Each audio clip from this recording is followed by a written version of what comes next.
These are 3 important tips to keep your audience listening to your podcast. So really, really simple, but if you don't do this, if you don't incorporate this into your style, you're probably going to miss out on a lot of viewership because a lot of people you're going to see start to drop off. Let's get right to it.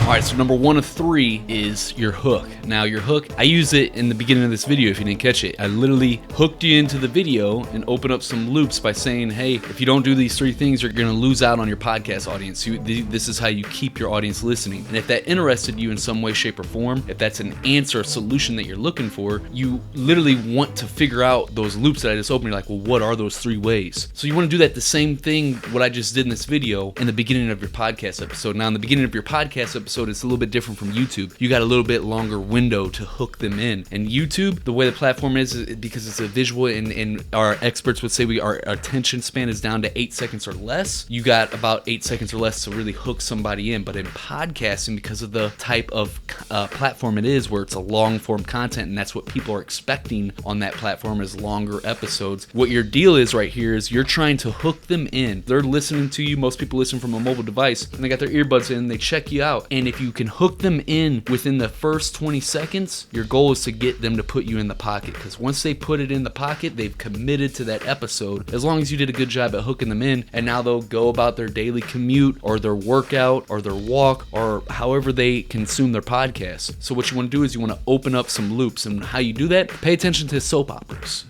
You notice how whenever they go to the commercial, before they go to the commercial, they will open up some loops. They will leave you on a cliffhanger. Something dramatic might happen. You're like, oh my God, what's going to happen next? And you have to come back to close that loop, because we're wired as human beings. Like we could technically walk away if we force ourselves to, but we don't want to. We want to know. We are curious. And if you open up a loop, we want to be able to close that loop and to figure out what the answer is. So get really good at opening loops and hooking your audience in within the first 20 seconds of your podcast episode. All right, number 2 is really important, and the reason why is because a lot of people like to script their podcasts, and if you do that, you're gonna put your audience to sleep. All right, and what this will do if you don't script your podcast, number 1, you'll be more entertaining, more energetic, more passionate, and that will come through, and your people will actually want to listen to it. And number 2, you're gonna save yourself so much time and energy, because you're not gonna have to script out every single thing that you're gonna say and every single question you're going to ask. And so whether you're doing it by yourself, you just make bullet points of what you're going to talk about, like literally 1 or 2 words, and you know what those 1 or 2 words are, and you could talk about that bullet point for like 2 to 5 minutes if you wanted to, just like I'm doing right now. I literally wrote down on my bullet points for this video, I wrote down bullet points versus scripts, and I know now I'm talking about it right now as we do it. This is literally what you're going to want to do in your podcast. You definitely want to do that, bullet points versus scripts. And if you're interviewing somebody, then that's going to go into tip number 3, is what we're going to get into. But if you're doing solo episodes, don't script, and you also don't want to script it when you interview somebody. So let's go to the 3rd tip. Now, the 3rd tip is for when you're interviewing somebody, and that is to go deeper than the surface level questions. All right. So what I mean by that, a lot of people, a lot of podcast hosts, and I've been guilty of this in the past, I would write out a bunch of questions that I'd want to ask this person, and then I'd just go off that list and be like, hey, how do you do this? And they'd be like, oh, cool. Then how do you do this? Boom. And that's boring, man. And people can feel that. It's nothing. It's just a bunch of surface level answers. You're not going deeper. You need to go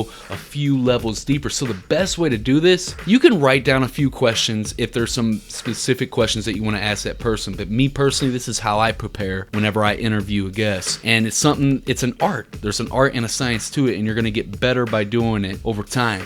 If you go and listen to my first episode on Underdog Empowerment versus listen to the 200th episode on Underdog Empowerment, you'll notice a night and day difference on the evolution, the skills that were developed in that time of putting out over 200 episodes. And you'll experience that too. So how I prepare for interviewing a guest, all I do is I get to know that guest before they come on the show. Now, if they put out content already, like if they have a YouTube channel, if they already have a podcast, or if they have Instagram and stuff, and they're putting out video content and stuff where I can actually hear their voice and get to know their personality and hear the tonality and how they express things and hear their thoughts, views, and perspectives on things, I'll check out their content, and then now I know what they're passionate about, and now I know where to guide the conversation towards whenever it starts to fall off. And what I'll do is I'll ask them questions, the stuff that that they're passionate about, and then they will give a specific answer, and then I will go deeper on that. Like, well, wait, you mean so you do this, but how do you actually do that? Why do you do it that way? Or it's gonna be you'll be able to go with the flow. Just have a normal conversation like you would have with anybody else. Same thing is what you're doing when you interview people. It's just a normal conversation, an organic back and forth dialogue. Now, if they don't have content, if you're interviewing somebody that doesn't have a YouTube channel or podcast or Instagram or whatever, and you can't get to know them that way ahead of time, then simply have a conversation with them before you hit record on your